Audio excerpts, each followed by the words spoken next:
अगर कोई व्यक्ति गलत तरीके से कमाए गए धन से मिला भोजन करता है तो उसका दिमाग बुरे लोगों के सामने कुछ सोच नहीं पाता है। ऐसे लोग बुरे कामों को रोक भी नहीं पाते हैं।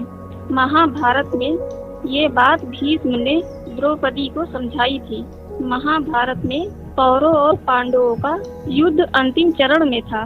कौरव सेना के लगभग सभी महारथी पांडवों के हाथों पराजित हो चुके थे।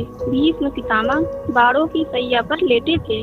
उस समय एक दिन युद्ध विराम के बाद सभी पांडव और द्रौपदी भीष्म पितामह से मिलने पहुँचे। भीष्म पांडवों को ज्ञान की बातें बता रहे थे।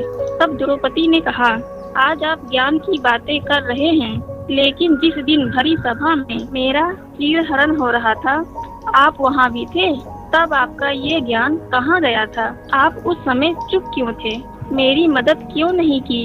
पितामह ने कहा, मैं जानता था एक दिन मुझे तुम्हारे इन प्रश्नों का उत्तर देना पड़ेगा। उस समय मैं दुर्योधन का दिया हुआ अन्न खा रहा था।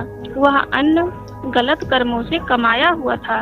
ऐसा अन्न खाने से मेरा दिमाग दुर्योधन के सामने कुछ सोच नहीं पा रहा था।